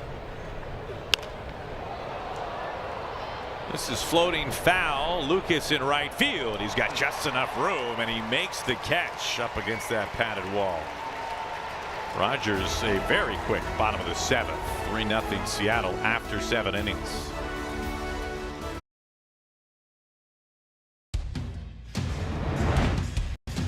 Trey Savage getting the start today for the Blue Jays. A quality start at that. 3 runs over 6. Emerson Hancock, meanwhile, only 2 hits over 7 scoreless innings. 7 innings matching his season high. Just the 2nd time he has done that, and did it efficiently as well. 92 pitches. Yeah, both guys looking really good. Trey, Savage, just a couple mistakes, but Emerson Hancock, man, we talked about the fact this is new territory for him. 17th straight starts, making the team out of spring training. He's fading a little bit, but man, was he brilliant the way he finished today. He hands the ball off to Gabe Spire. So the Mariners go to their bullpen to get the final 6 outs in this one. He was scheduled to face the left-handed rookie Sean Keys. Meanwhile, John Schneider, the Blue Jays, go to their bench. Switch hitting Valenzuela will take over here in bat. Brandon Valenzuela. And you see the numbers for Gabe Spire. He did have a stint on the IL, a shoulder issue, a short stint. He has been night and day different since coming off of that injured list. Velocity's back up, the finish on his pitches.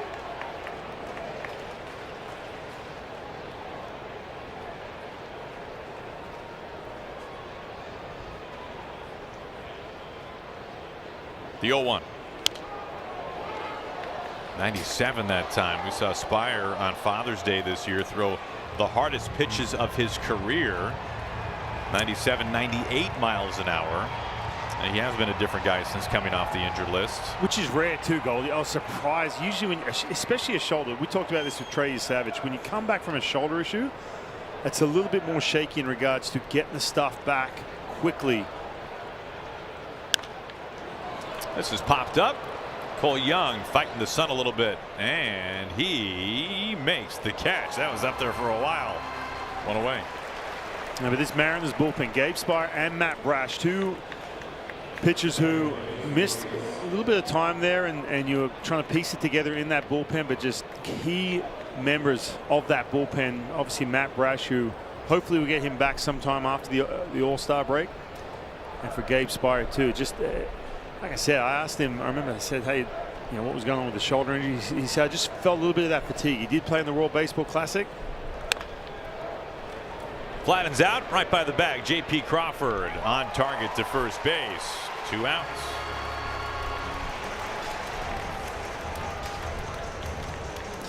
Spire has turned his career around with Seattle and has been a real mainstay in their bullpen and one of the really plus left-handed relievers in recent seasons in the big leagues. Well, this guy really can do it all, can he? Miles Straw. Shutout pitcher last night, yesterday afternoon, and pinch hitting here. We saw Miles Straw throw 39 miles an hour yesterday. Yeah, 1-2-3-8. You looked at me and you said, hey, you've been doing it wrong. he carved through that Mariners lineup yesterday. You know what that was supposed to mean? Goldie, that was a shot at my career or what? But I just, you know, sometimes apparently trying less is a good thing. That's true. It was a tough drive home yesterday. You were swimming in my head after that. Straw fouls it away. Veteran outfielder. Clowning my career all afternoon. Miles Straw shut out Crawford, Arozarena, and Dom Canzone in his 14 home runs like it was nothing. Just lobbing rainbows to home plate. He was. Gravity balls. 11-0 win for the Mariners yesterday. So Schneider going to a position player. Save his bullpen a little bit. Naylor. Tough angle. Instead, it's Raley. Much easier play in right field. Gabe Spire continues to hang zeros with this Mariners pitching staff today. 7 shutout from Hancock and a scoreless 8 from Gabe Spire.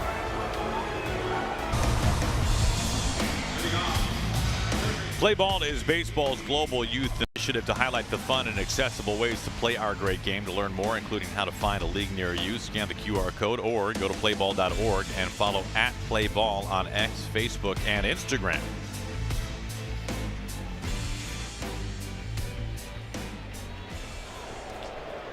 New pitcher on the mound. It is lefty Mason Fluharty. He was made the 2nd most appearances of any reliever in baseball this year. You see the 4.5 ERA, much better against lefties than he has been against righties. Last time we saw the Mariners was in that postseason.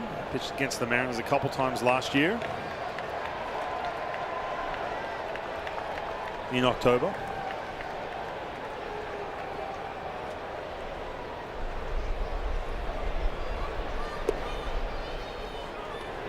J.P. Crawford ahead 2-1.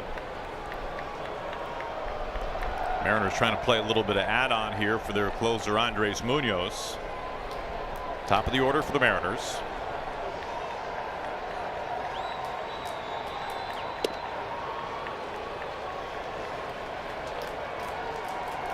Three and one.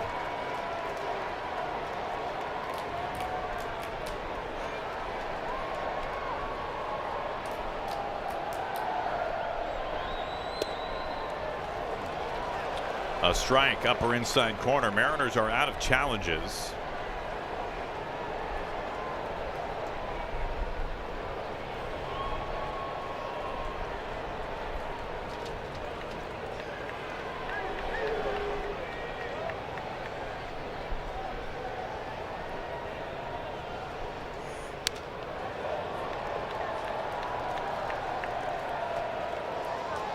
Rosarena is not far from behind home plate, so he'll just go over there and pick that one up.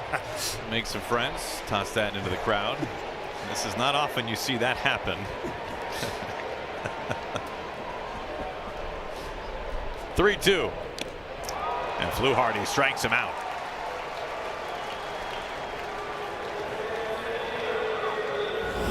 Yeah, a little cutter middle of the plate. And Fluharty has had some issues of late with that command. Especially a tough at bat. J.P. Crawford, we know about how he can work those 3-2 counts.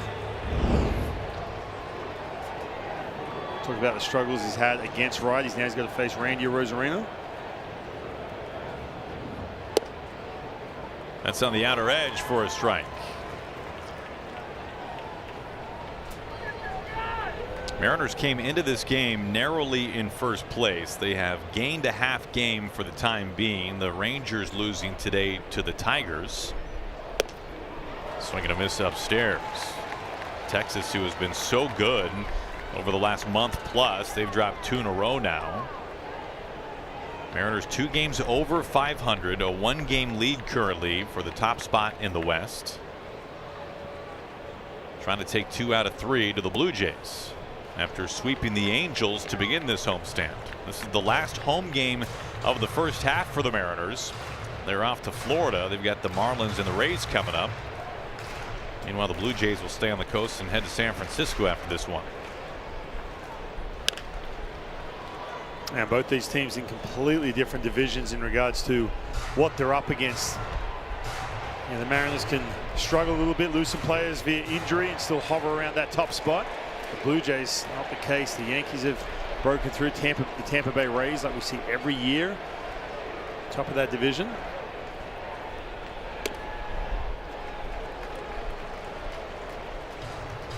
Two and two to Arozarena.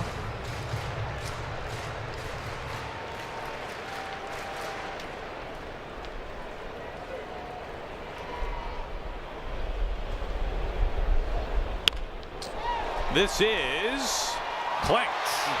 Clement trying to scoop that one off the webbing of his glove. And Arozarena is aboard with 1 out. Seeing Ernie Clement a little dicey over there playing shortstop. Playing shortstop today. That's an infield base hit.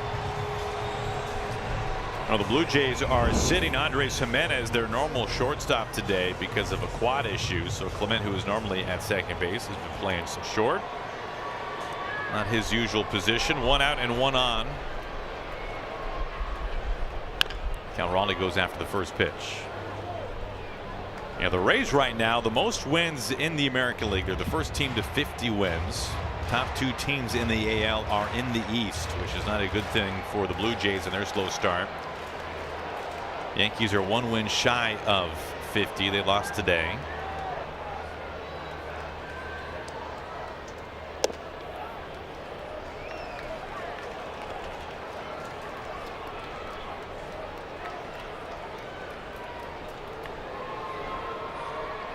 It was a very tough month of June for Toronto. They have had some key injuries along the way in the first half. Max Scherzer, they are waiting to get him healthy to rejoin their rotation. Had a rehab outing in Vancouver the other day and came back to join the big league team. There's the future Hall of Famer, Mad Max. I was watching him play catch earlier. They may have even had a bullpen session off the mound, but looked like he was really close. Max seems like the kind of guy who could go a little crazy in the dugout if he's not pitching. Yeah, for sure. Well, I was thinking that with Trey Savage, who's 22 years old. I mean, look at the guy, Dylan Cease, Max Scherzer. You got Shane Bieber, Kevin Gausman, especially with that split. You know, for Trey Savage, got some mentors around him. Got some big time veteran arms in that rotation. You can learn a lot from, especially too if you're going through a shoulder issue or you want to get that split right, or that intensity, the guy in the middle. Dylan Cease, an all-star for the first time, off to Scherzer's left. Another move over to first base. Cease was on the mound for the only win in this series. I say only. Today's game 3. Blue Jays won the first game 2-0. Cease was electric. Yeah, he was. He was tough.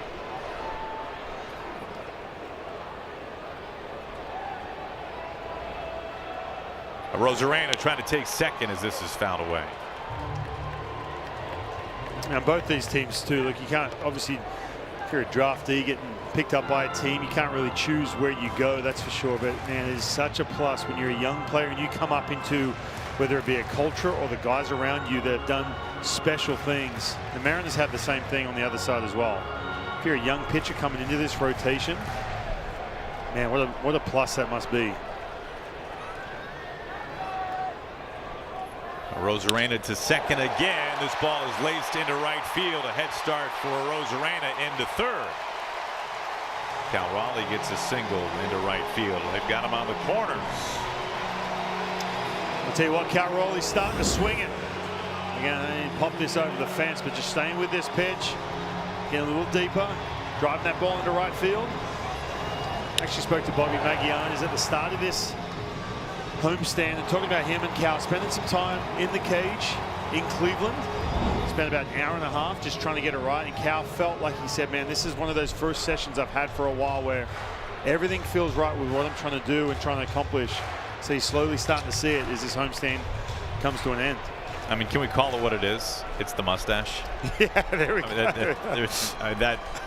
Let's not overanalyze this, right? He hit 60 tanks last year, many of which came with the mustache. It was very much a Mariners thing late in the year. Yeah, at what point was it rocking the mustache? I mean, Dan Wilson had the mustache. Yes. Everyone, right? Everyone had the mustache. And there it is. Look at that. Solid. I think there are a lot of hits in that mustache. Naylor takes up and in. 2-0. Now Rosarena at third. Raleigh at first. Infield not all the way in, but tight. Naylor calls for time.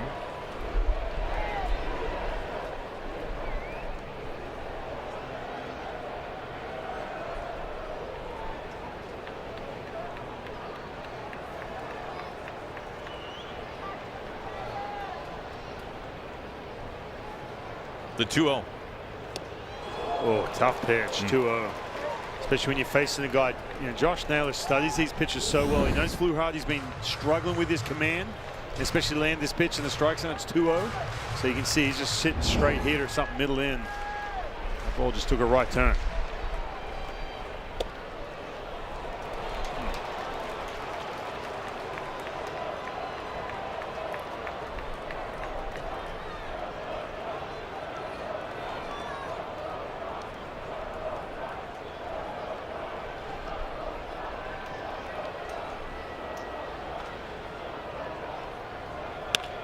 This is off the bag and airborne.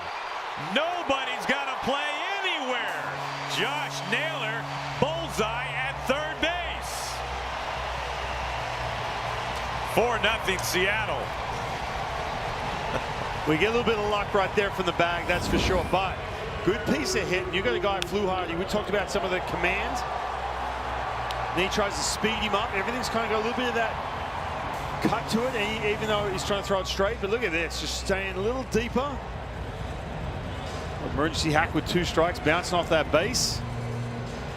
It would have been essentially a double anyway. That infield knock for Rosarena comes around to score.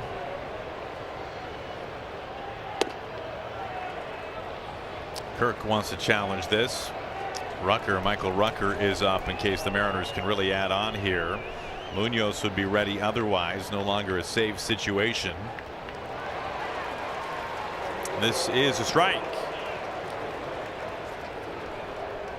Call is overturned. Another good challenge from Alejandro Kirk.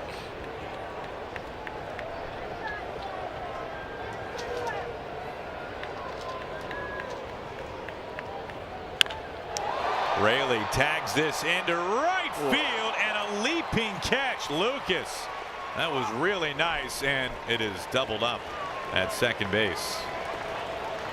That ball was smoked. Lucas, he took the shades on. I know this is a low line drive, but first of all, Luke Raley's starting to swing it. You talked about some of the struggles he's had.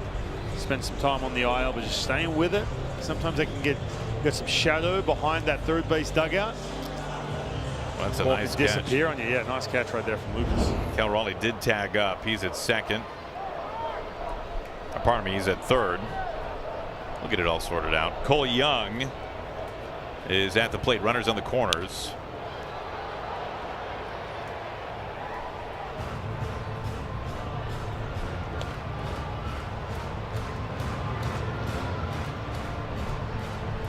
Mariners came up big early in this game. Early in the game yesterday against Shane Bieber, all with 2 outs. This guy right here kicked it off. Cole Young.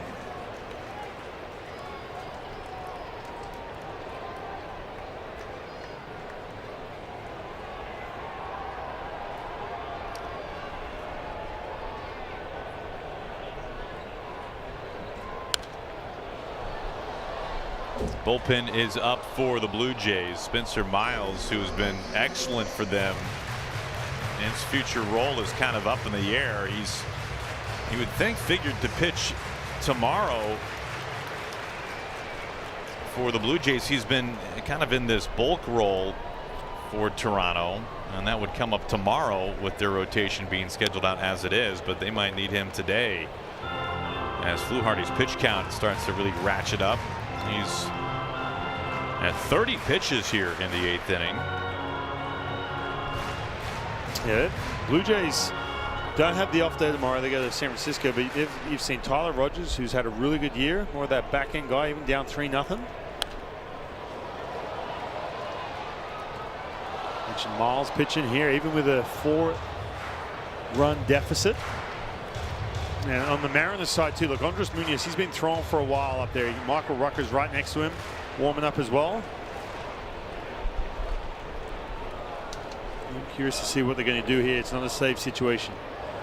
Naylor a big break and a swing and a miss, and Fluharty eventually gets out of the inning, a taxing one at that.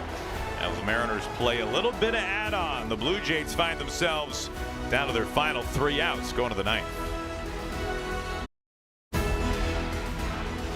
Well, we appreciate you joining us for Star Spangled Sunday on Peacock, presented by Ford, as the Seattle Mariners closer Andres Munoz takes the mound, now protecting a 4-0 lead and trying to pitch the Mariners to a series win against the Blue Jays. Oh, he's had electric stuff all year. Has been a little shaky. He's had his moments where he's lost command, especially with that slider. He's been a little bit more fastball heavy this last handful of outings. We're getting a chance here, non-save situation. Trying to shut down these Blue Jays, get this series win. He's got the top of the card here facing Nathan Lucas. It just misses low at 100 for ball 1. Remember, the Mariners are out of challenges here, so anything close, it is out of their hands.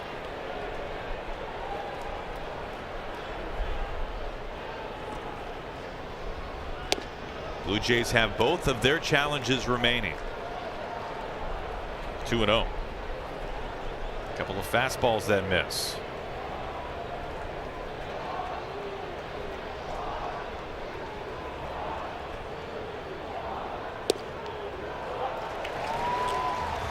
Look, both pitches are elite, the four seam and the slider, but you've just seen higher usage of that hitter on the attack. And with that too, the velocity's ticked up to 100, 101. Lined into center field and a base hit. Good start for the Blue Jays. Lucas is aboard. It's a leadoff single. Tying run is on deck now for Toronto. Well, I think the last couple of times he's been out there, opponents have been having to sit on that slider and then all of a sudden behind on that hitter. Now all of a sudden you're starting to see more fastballs, so teams can be sitting dead red. It's be interesting to see how he goes against Vlad. Traditionally a really good mistake hitter. The slider start him off. So 4 straight fastballs to Lucas and a first pitch slider instead to Guerrero.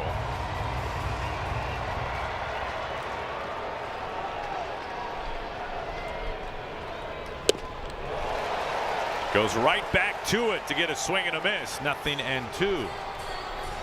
See, and when you get slider heavy, you'll see him go back to back to back with that slider. If you can go hitter up right here, it kind of opens up that slider and opens up that chase as well.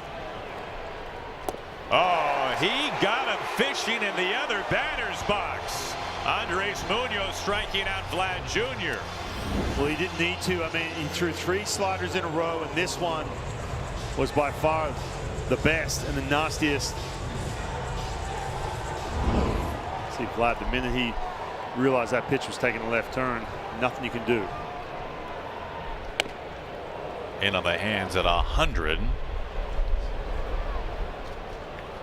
Okamoto, real power threat, 19 home runs to lead the Jays. He has struggled with that plus velocity all season long. Plenty of strikeout in his game. Broken bat, little parachute, shallow left. Emerson is underneath it. 2 outs.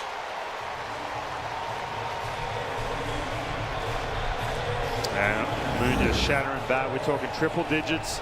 Inner half of the plate. Okamoto trying to cheat to that pitch. Nothing you can do with it. You can see that bat just shattering to pieces. Or into two, excuse me.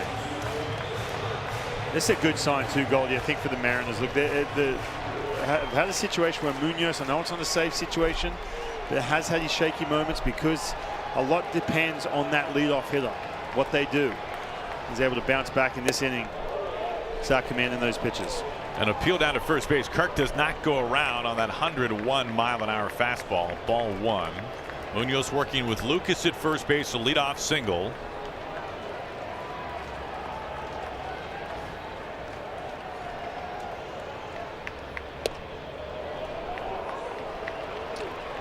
.101 again, but ball two.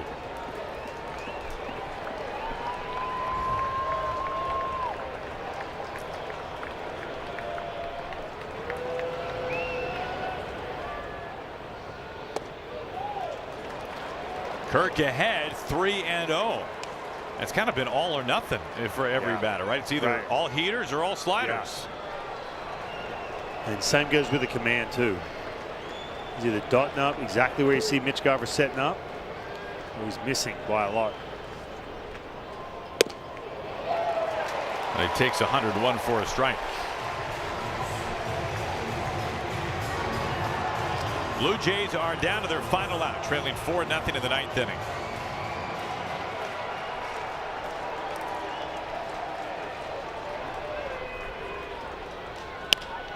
Softly hit. Right center field. Robles is there to make the catch, and the Mariners win.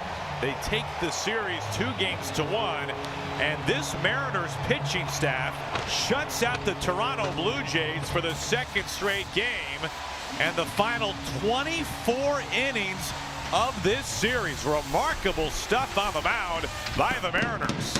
Yeah, look, the Mariners pitching again comes as advertised. Emerson Hancock, 17th start of the year.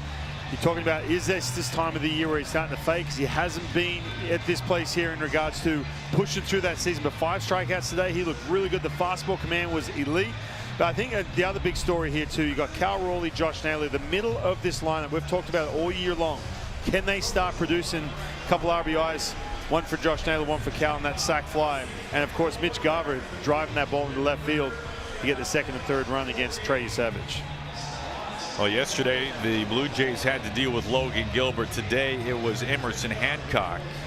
They became the first pair of starting pitchers to go 7 scoreless in back-to-back outings for the Mariners since 2024, when Brian Wu and Bryce Miller did it. So a Blue Jays offense that was struggling coming into this series.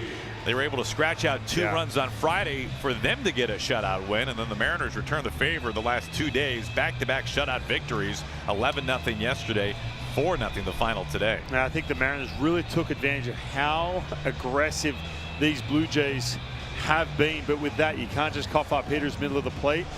I think with Emerson Hancock, again, the fastball command, we saw that from Logan Gilbert yesterday. Elite pitching with the 6 guys in this rotation for the Mariners.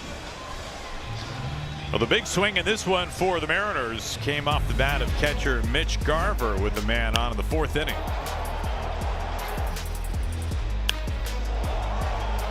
For Garver, it was his 4th home run of the season, and it was an error in front of that led it to a 2-run home